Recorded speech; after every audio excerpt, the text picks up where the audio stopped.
Hello, welcome back to the David Watson podcast. Today I spoke with Warren and we had a fantastic conversation about grief, the ones we love and the ones we miss. Why do we love them? Why do we miss them? And how are you supposed to go about it? And what's the story? It's beginnings and endings. I hope you enjoy this episode. Hello, welcome to the David Watson podcast. Warren, how are you today? I am well, and thank you, David, for having me on your podcast. You're very welcome, very welcome. And just to give the listeners and watchers some context, you and I have spent about 10 minutes just talking about why I do the podcast and where it came from.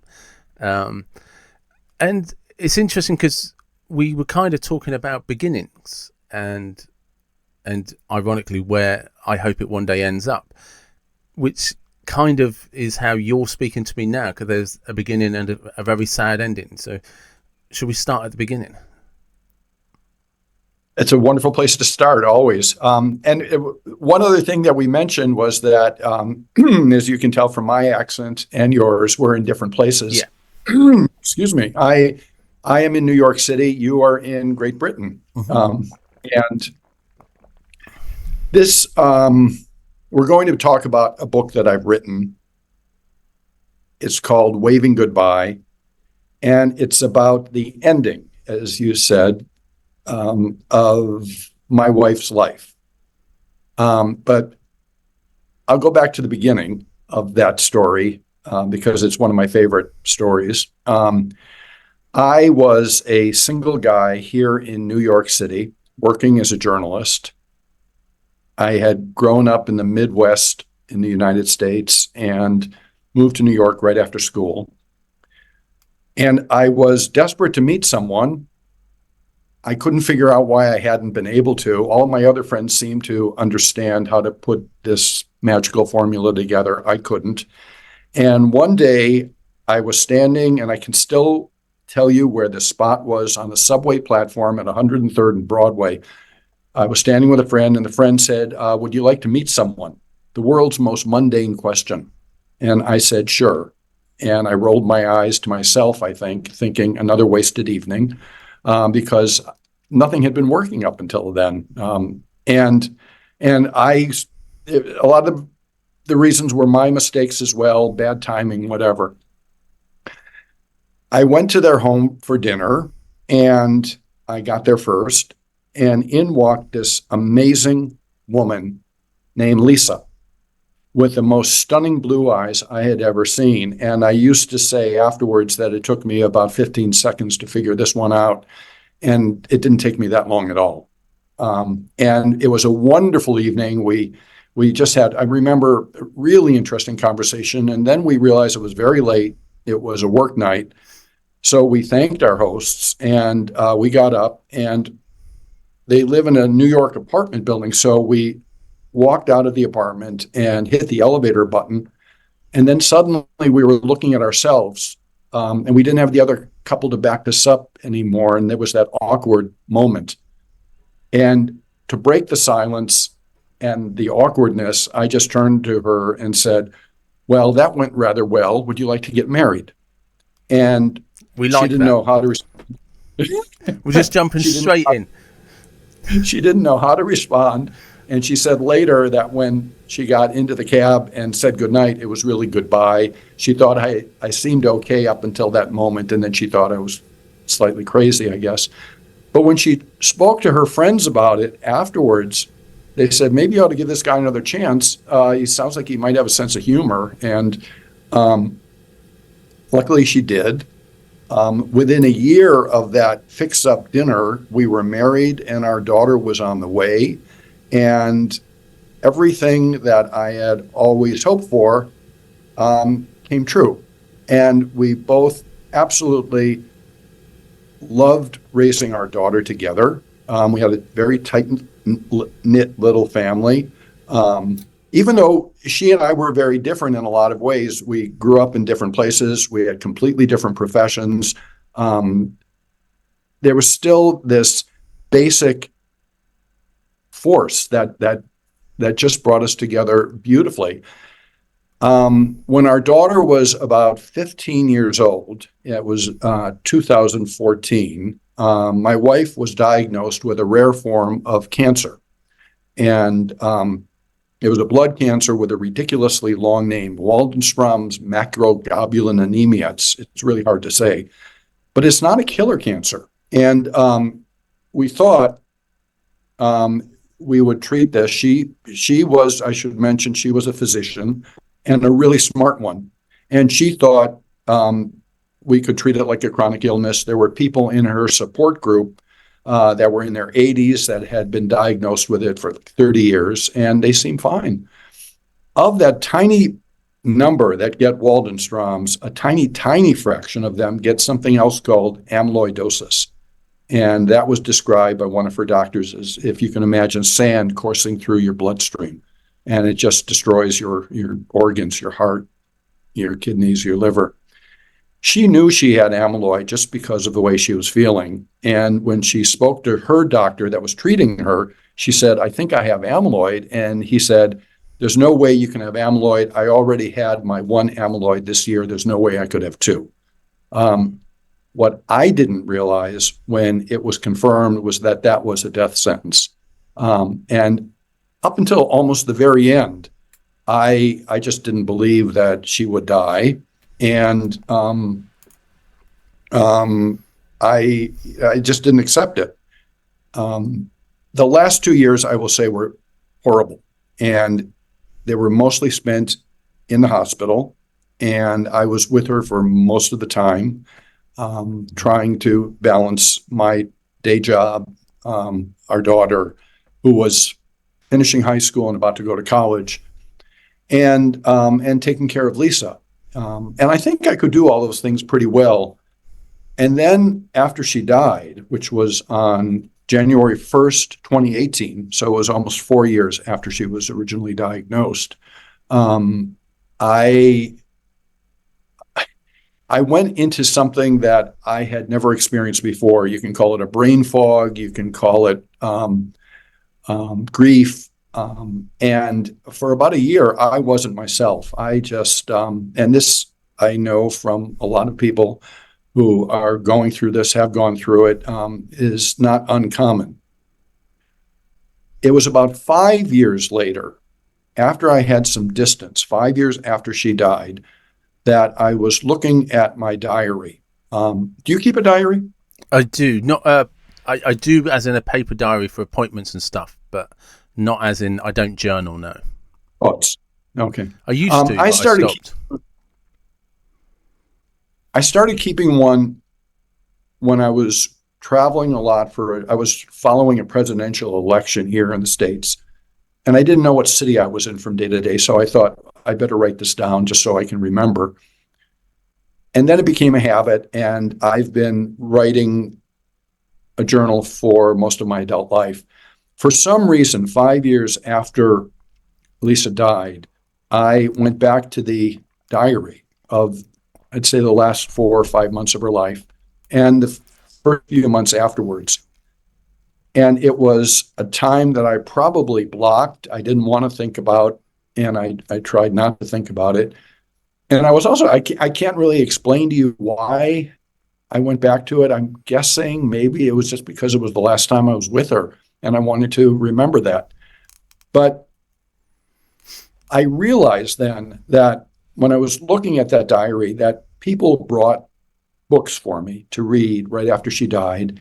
And the books were written mostly by psychologists, excuse me, psychiatrists, and they were written in a very academic style that I found impenetrable. And part of the reason was that after something like that happens, you really lose your power of concentration.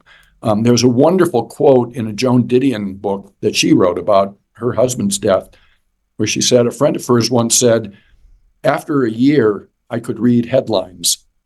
And that really resonated with me. I think sometimes when it comes to grief,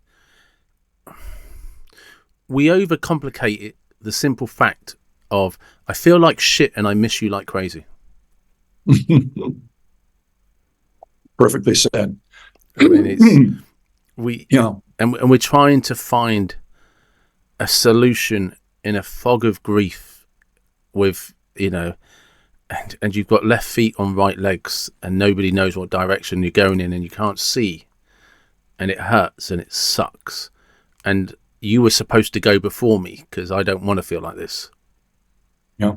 Yeah. I said to a friend, I think I am not a selfish person at all, but if I could have had any choice here, I would have much happily gone first and let her deal with all this shit because I think the person left is, well, we don't know. We won't know until we go what happens afterwards. But I decided to write a book in the clearest language I could come up with, short chapters, because of that.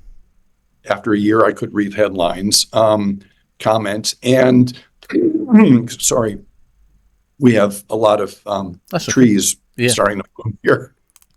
And the book came out on April 6th and April 9th, I'm sorry. And since then, I have been getting so many different emails from total strangers saying, thank you. We thought it was just us. This is the first book that's resonated. And that's basically why I did it, just to do that. There's one other little story I want to tell you. And I had, she passed away, I had a friend who was a former nun. And we had the same birthdays. And she was exactly 30 years older than me. And we were very close friends. After she had been an educator and then she went into a different field. And right after Lisa died, a mutual friend had a very small birthday dinner for both of us. So I was turning 66. My friend Elizabeth was turning 96. And someone turned to Elizabeth at dinner and said, so, Elizabeth, what have you learned in your 96 years? And she said, without missing a beat, she said, when you help others, you feel better about yourself. And that really stayed with me. And every time I've been getting those emails, it makes me feel better that maybe something good came out of this horrible event. Maybe you can turn something like that into some good for someone else. So that made me feel good. I will also mention they turned to me and they said, what have you learned in your 66 years at the dinner? And I said, I learned what a good marriage is and how grateful I am for it. Out of curiosity, you said you were born in the Midwest. Whereabouts? Wisconsin. So what was it like growing up for you? It was wonderful. And I still have the family home there. And I still try and spend a big chunk of the summer there.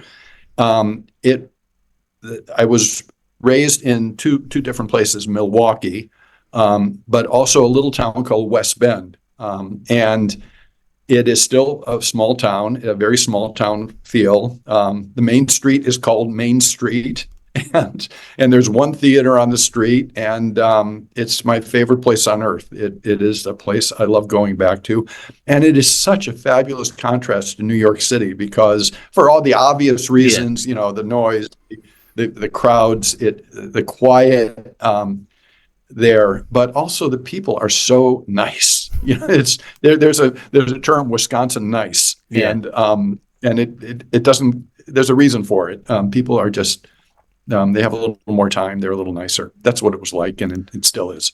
And how old were you when you went to New York? I was right after college, so I was 22, 23, I'm guessing. Yeah. And do you remember when you wanted to go to New York, when it started?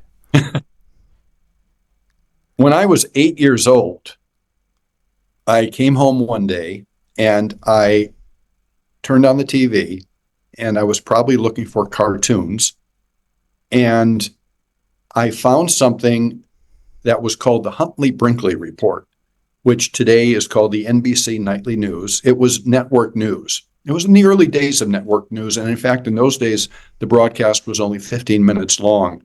And I was mesmerized by it. And I just thought, wow, this is just the coolest thing. They are bringing the entire world into my living room in Wisconsin.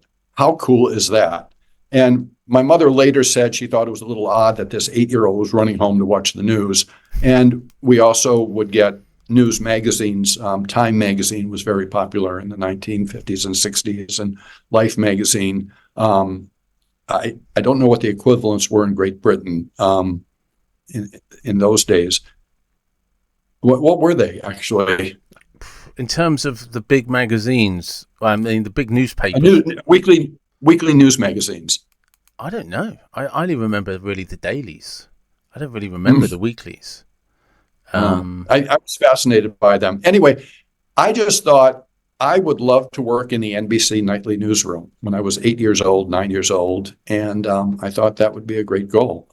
I never got to NBC, but I got to ABC, and the first job I had out of college was as a political researcher for an election coming up, and then I stayed there. I eventually became a writer for the different anchors at ABC, and then I also worked in a radio.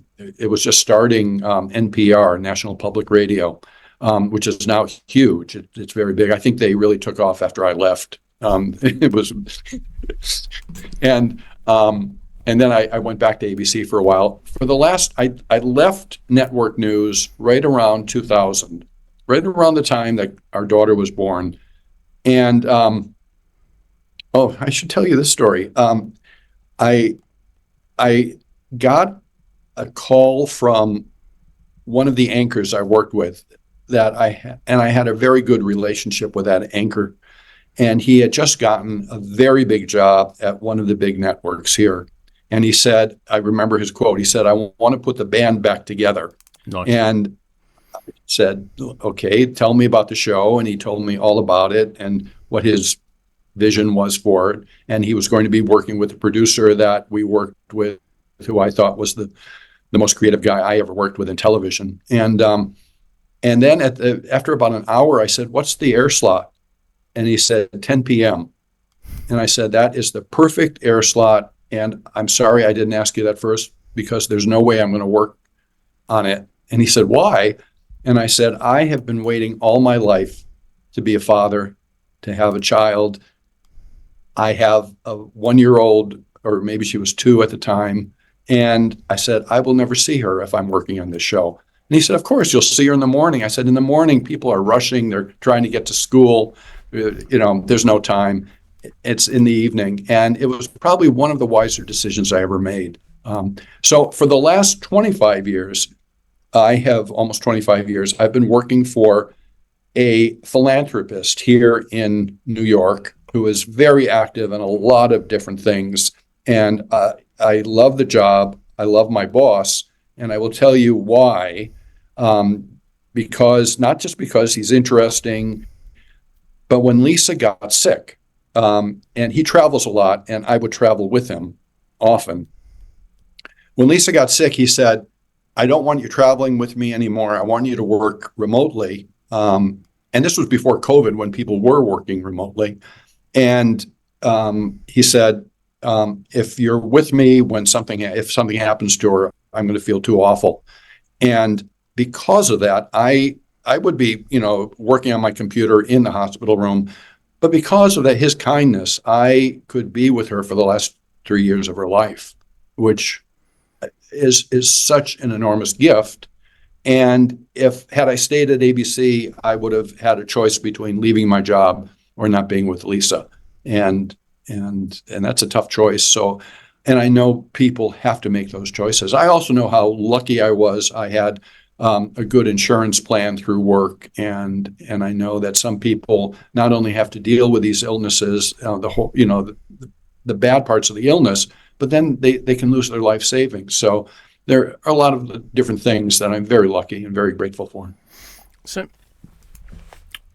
you're this young guy in New York City.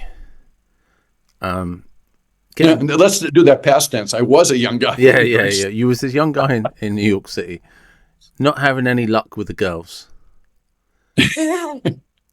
basically meet a lady and decide after a few hours you should marry me. It'll be the best decision of your life. Turns out A few minutes. But you didn't break it to her until a bit later. Right. You know, she didn't realise the devious plan. So, and then after announcing that you should get married, her friends persuaded her that, look, you could do worse. And she seemed to agree. And that obviously they were right, and you were right, because it worked out well, and you have a wonderful daughter. Do you remember the moment you knew it was going to be all right?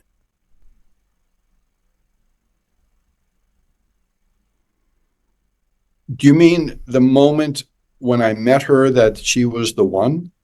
No, the bit when you were married and she was pregnant, the daughter. It might have been 10 years later, where you were just like, actually, this is going to be all right. This is going to work. What an interesting question. No one has ever asked me that before. I'm pretty new to this still. I'm just winging it as I go along. Well, you're very good at it, because the silence you hear is me thinking.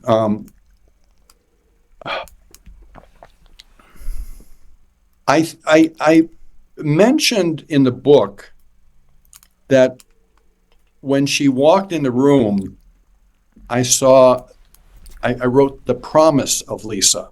She showed a promise to me. I saw a promise here, that this could really work out well. And it took her a while longer. We met on, I remember it was St. Patrick's Day, so it was March 17th. And she was dating other guys too. And she decided to just date me exclusively May 30th. I still remember the date when she just decided, okay. And I remember bringing her home to Wisconsin to meet my parents that summer, and we decided we were going to get married. I think it was just a relationship that started on the right footing and just built and built and built. And what I wrote in the book was that after our daughter was old enough to, after dinner, we would, and by the way, I go back to that story about not taking that job on the news show, because I wanted to be with this family that I had finally had. After our daughter was old enough to go into her room to do her homework after dinner, Lisa and I would sit at the table and we would just talk for an hour and sometimes 2 hours. And we would talk all day sometimes. I mean, she was busy working and I was as well, but we would be texting, or if something came up, we would call each other. But it was those 2 hours almost nightly that we had together that I connected with her the way I connected with no other human being in my life. And that includes my father, my mother, my siblings, even my daughter. Yeah. I connected with this person in such an intimate way. There's an old saying, and I don't have it exactly, but it's, the real intercourse between a husband and wife is really talking. Yeah. And I really, the other part is really nice too, but I remember just really connecting with her, and we didn't always agree. We didn't always agree on things. Our politics were a little bit different. And, but unlike today, you and I were talking about this earlier, where people can't seem to have civil conversations, we could figure out ways to talk to each other, even when we disagreed on something. And to be honest, there weren't that many disagreements. We had a pretty basic understanding of things, I'd say. Because I find it interesting sometimes with relationships, because sometimes I have been fortunate enough to just talk to people who when you listen to how they talk about their other half, whether it be their husband or their wife or whatever, it's cliche to say they complete them, because that's wrong. But it's more to do with, I notice their absence. And the reason go ahead. No, sorry, I interrupted you. No. You just reminded me of something that one of the worst moments that I experienced was after the funeral. I am Jewish, and we have something called the Shiva. But every religion, every culture has some variant of this, where people come to the house, they bring food, they bring comfort, whatever. I never understood the value of the Shiva until this moment, even though I had Shivas for my parents, grandparents. So people come into the house constantly. The door keeps opening. People you want to see, people you don't want to see. But it forces you, at the moment that you can't seem to do this, to take those first steps back into life. And you have to respond. You have to be social. You have to thank them for coming. You have to have a conversation when all you want to do is go into your bedroom and put the blanket over your head and not see anyone for a year or two. After the Shiva ended, my daughter decided she wanted to go back to school. And I said, look, you can take the semester off if you want. But she said, no, I'd be better off with my friends. I think that was the right choice for her, too. And I took her back to school. I went with her so she wouldn't go alone, and then turned right around and came back the next morning. And when I turned the key into our home, I encountered a silence that I had never encountered before. And I still have trouble thinking about it because it was so awful. And that's something that every person encounters. You know, there was a picture that really struck me. It was when Prince Philip died, and it was during COVID, and there was a picture of the Queen by herself in the pew. Do you remember that photo? Yeah, I do. And I thought, here is probably the most visible woman in the world. And even though she lives in a castle and she has God knows how many servants, at some point that night or in the next couple of days, she was going to be in her quarters by herself without her husband of so many years. And even she would encounter this. And I thought, my God, if the Queen does, then anyone can. It's certainly going to hit everyone. And everyone is hit by this. What I also realized, and this goes to what you were just talking about, David, I realized I was now going to be seen by everyone around me, people at work, people on the street, people at parties, people at dinners, by myself now. And for all these years, I had been part of a couple, and I had been kind of radiating. I used a celestial reference. I had been a moon, and kind of reflecting her light. And I said, boy, oh boy, did she cast a glow. And I could walk down the street with this gorgeous, smart. Oh my God, she was so much smarter than I was.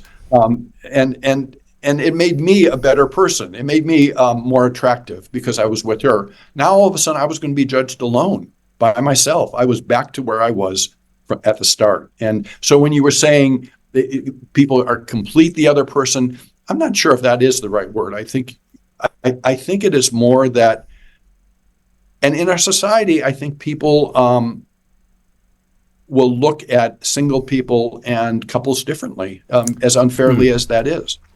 Yeah, it's a common phrase when somebody says, "Oh, he or she completes me," and I think it's used because it's simplistic.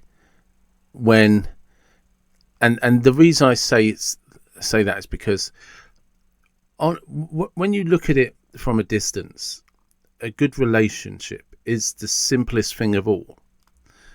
But ask somebody to articulate what it is, And it's like, well, it can't be that simple then, can it? Because I can't tell you. No. But it's there, and it's this thing, and this person shared it with me, and she knew exactly what we were sharing. And I think sometimes that's also where the grief comes, because I don't know how to tell you what's now gone, but it's not there, and it's a gaping big hole, and it's this big chasm, and that the only thing I know that fills it is this person I used to talk to. Right. And we come up with cliches, Yeah. and and they don't work. They don't come even close to trying to explain what that is, what that loss is. And it is going to affect everyone at some point. If you. Yeah, I think if you're lucky enough to meet somebody, and you can meet them at any point in your life, it's sometimes you're lucky you meet them when you're young. Sometimes I hear stories of people that meet someone in their 50s or their 60s, and they're like, oh no, this one was different. And it's, yeah. I had a very close relationship with one of the most brilliant men I've ever met. He was a Hasidic rabbi, and I wrote a book about him, actually, and I was able, thank God, for this book, to really spend a lot of time with him.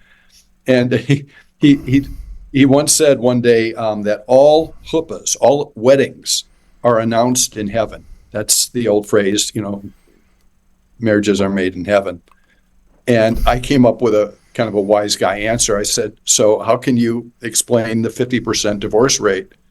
And he came right back at me and he said, all chuppahs, all weddings are announced. It doesn't mean that everyone's listening. Yeah. And I thought, okay, fair enough.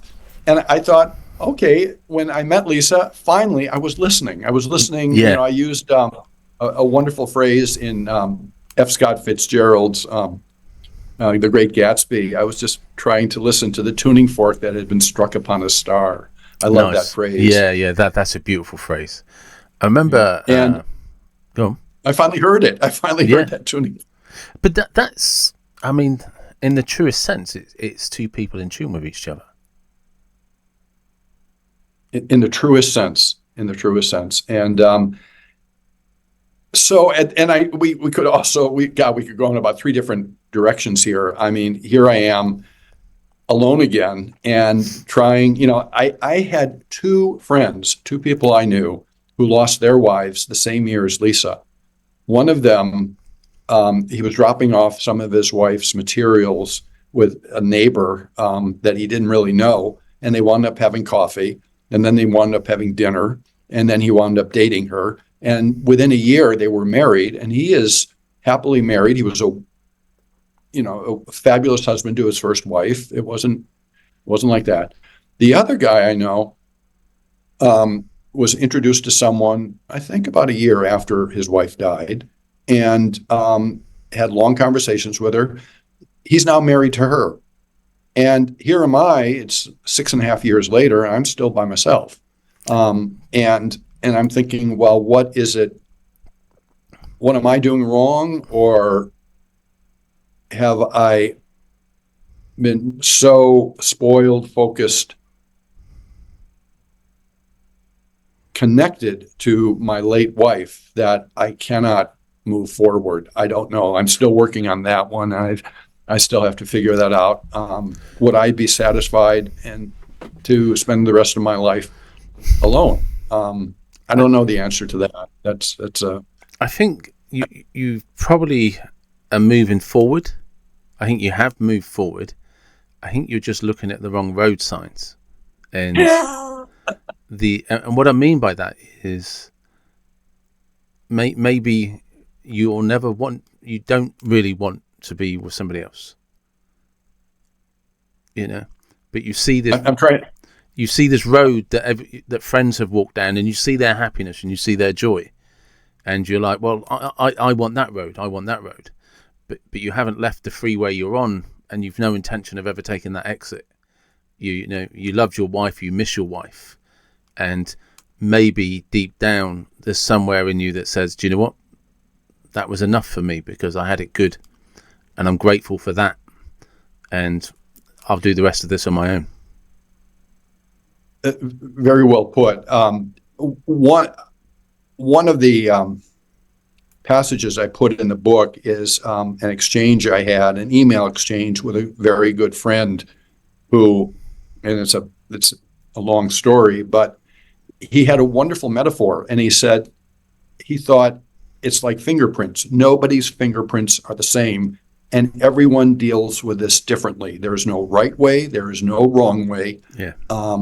We just deal with it differently. And I think the way you phrase that is beautiful. I think you're right. Maybe there are people that are perfectly satisfied with what they had and content with that. I'm trying to figure that out still. Do you think maybe a different way of looking at it or reflecting on it is you realise what you had?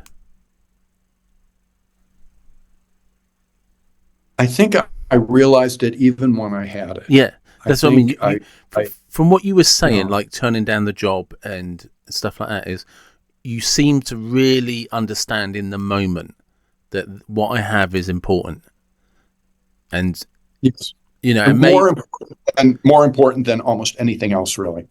Career. I should also point out that Lisa said something when we were in the hospital, and she would be, I'd be sitting next to her, and she would be looking at her iPad, or after a while, it was harder for her to read, so she would be watching something maybe, and then she would just come out with just little phrases, and I think she was understanding that her life was going to end soon, and she was looking back, and she said, I remember one day she said, one of the smartest things I ever did was to let my career go.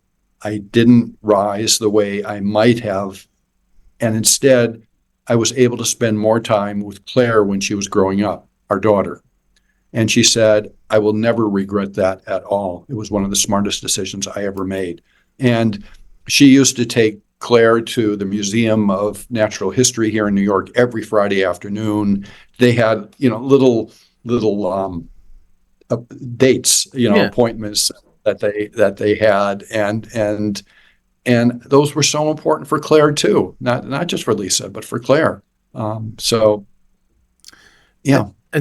sometimes, the other cliche is you don't know what you've got until you miss it. But the observation that's sometimes missed in that phrase is occasionally people do understand what they have. So they stay in it. They stay in that moment. They don't take it for granted, and they enjoy it. They realize when they wake up in the morning, this is what I've always wanted. Most of the people I've ever coached, it's really their sadness is because they've forgotten what they enjoyed and what made them passionate. And they went chasing after a happiness that actually made them run away from what they enjoyed in life. You and I have both seen this, I'm sure. Yeah. I'm absolutely sure with other people. I have to also be honest with you, David, here. I am giving you a perfect marriage. We had arguments. It was a marriage. We had two different people, living together. And, there were nights when I spent the night on the couch, but we always came back fun. together. So it's like a little camping trip without having to go too far. We quite enjoy it. But a friend of mine, Dean, said to me once that relationships are not supposed to be difficult. They're actually quite simple, but it doesn't mean there won't be hard times. Yeah, exactly. But he's like, if you find it difficult, you're not in a good relationship. And like you said, it's I think sometimes people overcomplicate things and just don't understand what they have in front of them, and just take time to say thank you for that. Have you ever bought a pair of shoes where they just don't fit right at the start, and you think, well, let me give it some time. My foot will work into it, or they'll expand, or something, and then finally you wind up throwing them out. I think there are times when even at the beginning of a relationship, you realize, this is not working, and it ain't going to. Do you know what modern people call it? Red flags. Why didn't I see the red flags? Those shoes were always uncomfortable. You just kept trying to walk in them. Yep. Take them off. Go to the shop and get another pair. But it's exactly. like, why didn't I spot the red flags? You did. You just, you know what I mean? You were just unhappy because you paid so much for the shoes. You weren't going to take them back. Now, there's something else that I have to say here, and it is that one of the other reasons I wrote the book was that after 5 years, things are better. And I didn't realize that was ever going to happen in that first year, especially the very beginning, for, I thought, a very logical reason. The person causing this problem was not going to walk back through the front door again like she did 1,000 times before. And knowing that she wasn't coming back, you just assume that, well, this is the rest of your life. You're going to be as miserable as you are. And that isn't the case. And that shocked me too. And a pleasant surprise in that a year after her death, it became a little easier. And 2 years after, it became even easier than that. And then 5 years later, I realized I could actually be happy again. And it came on I'm walking down Madison Avenue here in New York on an absolutely gorgeous October day, one of those perfect days. And I had my AirPods in my ear, and I was listening to one of the most beautiful pieces of music. And I suddenly realized I was happy. And I was happy to be alive. I was happy to be enjoying this day, and just happy. Just happy. Nothing special. I didn't get a huge raise. I didn't win the lottery. It was just a beautiful day, and I was enjoying it again. And I didn't think that would ever happen again. And I thought, whoa, if that can happen with something like this, it's going to be okay. I'm going to be okay. And I have a fabulous relationship with my daughter. I see her at least once or twice a week. She lives near me. And we were always close, but I think we have grown closer, and I get a huge amount of enjoyment from her. So my point, I guess, that I was trying to convey in the book for people who are just in those early throes of loss, is that it will get better. It does get better. And going back to the fingerprint analogy, everyone's different, and it's a different amount of time for everyone. Yeah, because grief is, I think one of the hardest things about grief is we place an expectation on how we should handle it. Boy, do we. Yeah. Boy. Yeah. Again, rather than just sitting in it and being like, this sucks, doesn't it? Or you feel guilty that you might be happy. Yeah. And so they both come together. They do. The other thing that people have commented about the book is there's also, believe it or not, a lot of humor. And I thought about this, and I just thought, well, it's part of life too. And those wacky ironies that you go through, almost daily, that you see, or something that just makes you laugh, and made me laugh, even in the hardest times. I threw it into the book, and people have commented on that as well. And I think I just wanted to have the most honest and broadest view of the experience that I had. For the people that have reached out to you and stuff, do you find that there's a commonality in the areas that some struggle with and maybe some don't? Yes, there were some. I'm trying to think now. I received notes from both men and women. And a lot of people focused on something I had said that came from an email that I put into the book. Right after Lisa died, I have a friend who he's one of the leading researchers in Alzheimer's, but more pertinent is that he lost his wife 6 years earlier. And I sent him a medical question. I said, how long does it physically hurt? And he wrote back one of the most beautiful emails that I had shared with many people over right afterwards who had lost someone. And then I put it into the book. And he said something to the effect, I don't have it in front of me, but the pain is due in large part because of the loss of yourself and the realization that you have to create a new self. And what I wrote, and I can actually read this to you because it's on the back of the book, and it is, to those around me, my friends, my colleagues, even my daughter, I appear normal after 5 years, but in one very fundamental way, I am not. The old me left with my wife. I am not sure who this new person is. I am still evolving. But I will tell you this with absolute certainty. I am not the same person I was before my wife died on January 1st, 2018. And people this resonated with the people that have written to me. And they have said, yes, we have to create new selves. And we don't have that person, the glow of the other person next to us. We don't have the companionship. When something bad happens, or something good happens during the day, we don't have that person we can call to say, help me, or, hey, something really great happened. You won't believe this one. This is so cool. And then you hear them cheering on the other end. And we have the loneliness. So we have to figure out how to work our way into this new life that just came like that. I mean, with me, there was an understanding that she was eventually going to die because of the illness. I have friends whose husbands, a neighbor who lost her husband in a stupid bike accident right in front of her, and she lost her husband, like that.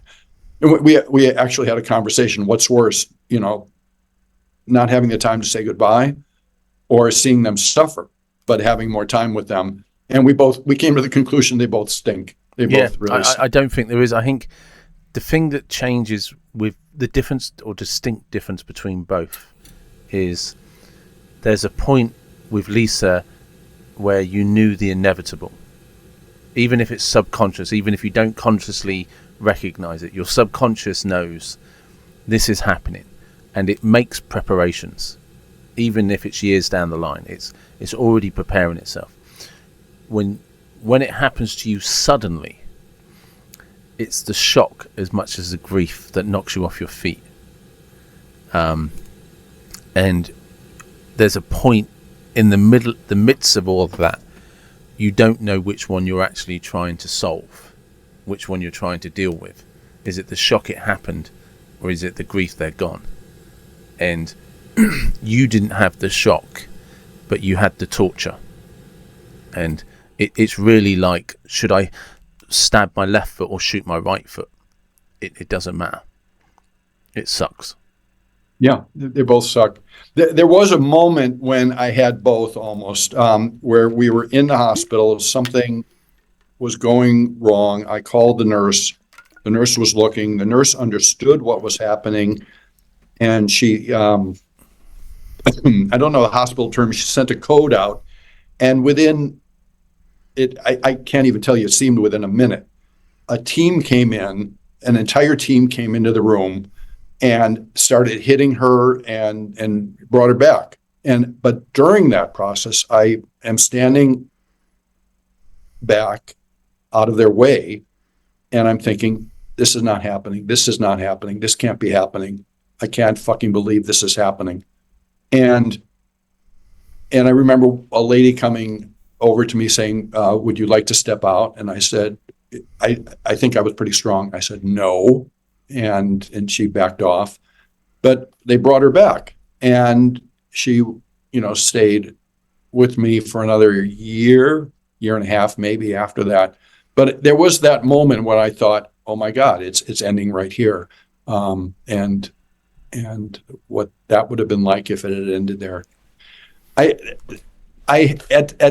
what I write in the book is that on December 15th, I remember the date.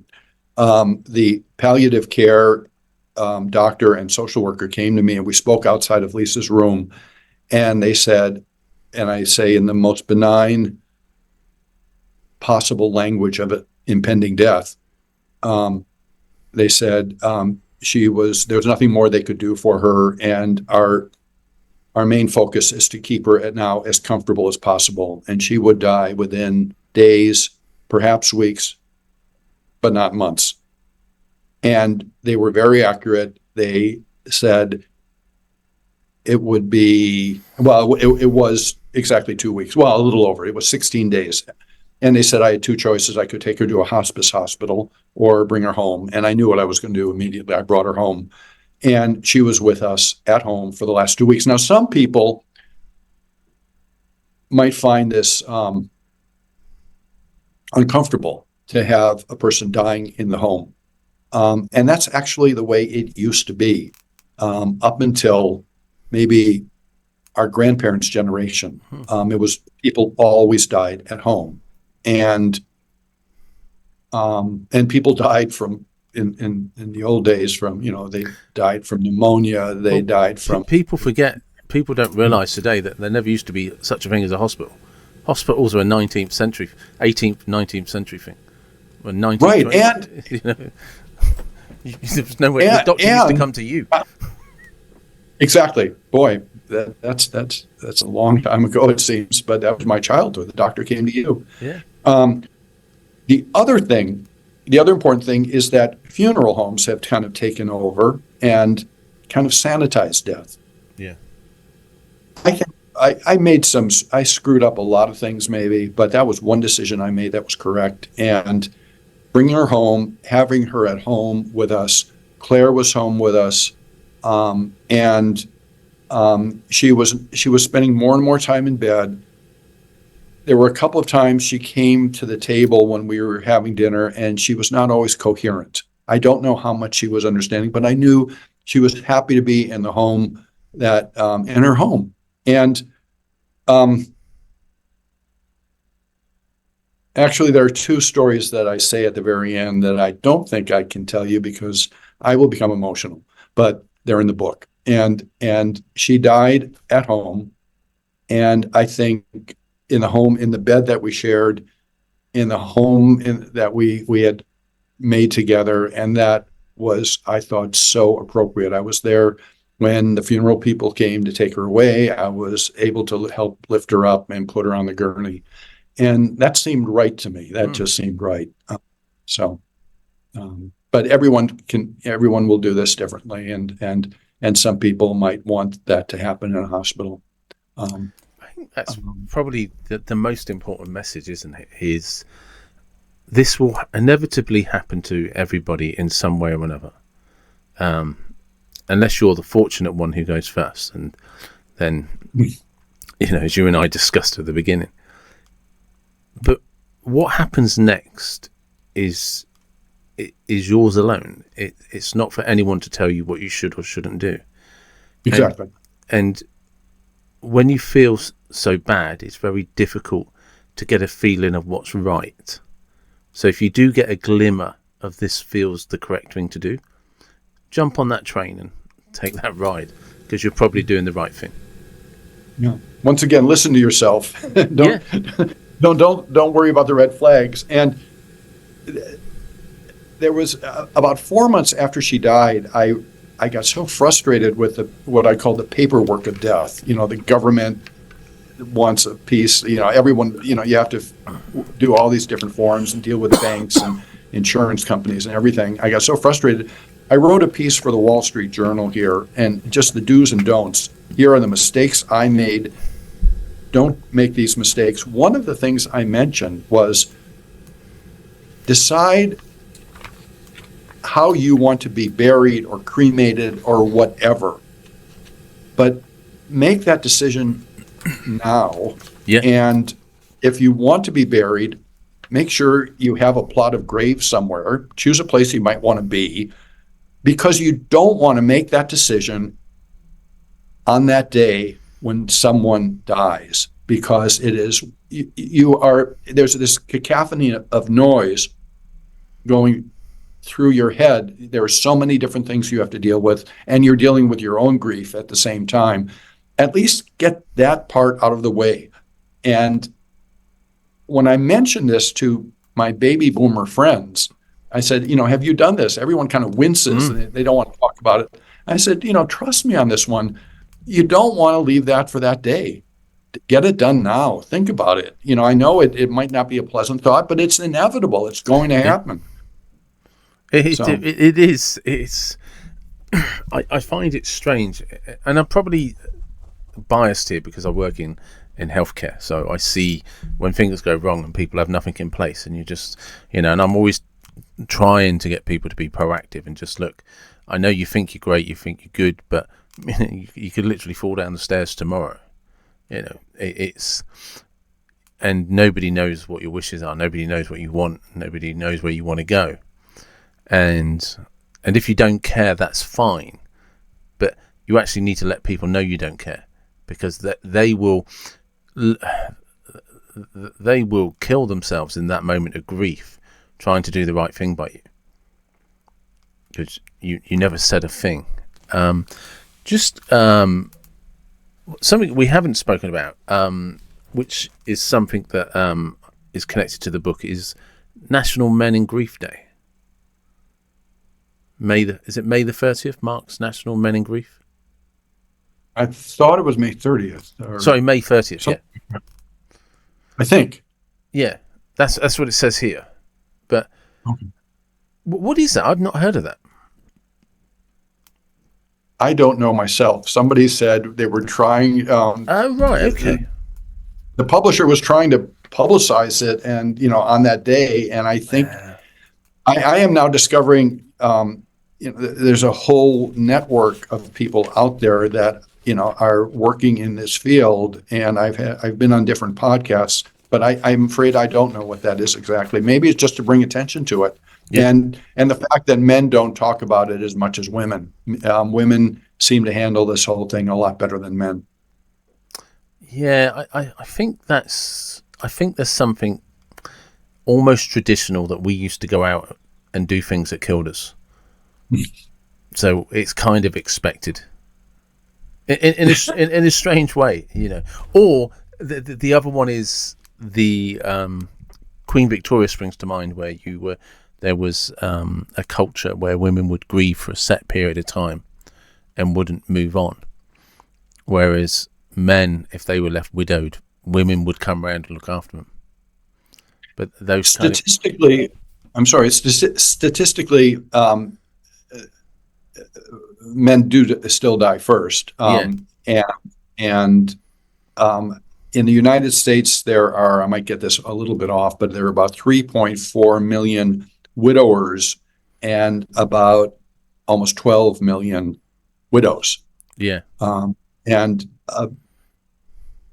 Heart disease is still the number one killer here in the States. I don't know what it is in Britain. It's probably the same in Britain. I doubt there's although much difference. It's been dropped considerably with heart surgery and cholesterol drugs that have come in the last 30 years. And I remember when I was growing up, so many dads died, in their 40s and 50s. And I just, it always worried me that I would lose my father when I was young. And because you saw it all the time. You didn't see that many women dying around you. It was mostly men. So I think that's what the National Day in Grief might focus on, to actually finally bring attention to I think men. That's almost like why there's no culture for us to talk about, because it didn't really happen. We had nothing to say about it. We were already dead, and So, it's but it's just a very difficult one, because there is no one size fits all. But I'm very, very grateful to you for sharing your personal account, and you've been very open, very honest, and it's greatly appreciated. Thank you. No, thank you, David. Thank you for this podcast. And I've really enjoyed talking to you about this. This is like, we're just, chatting over a beer, which is kind of nice. And I think I wish you luck with the podcast. And thank you for the opportunity to talk about the book as well. Thank you. And there you have it. That was Warren and myself. The links to Warren's book will be in the description. Just take a moment, please, to think about some of the things that Warren and I discussed. Maybe you've recently lost somebody and you're finding that struggle. Maybe you have somebody and you don't realise how important they are to you. Or maybe that somebody is a shoe that doesn't fit too well. But as always, I do appreciate the support. Thank you for tuning in. Thank you for listening. Please, if you haven't already, like, subscribe, tell everyone. And wherever you are from, whatever you believe, please take care and be blessed. Thank you.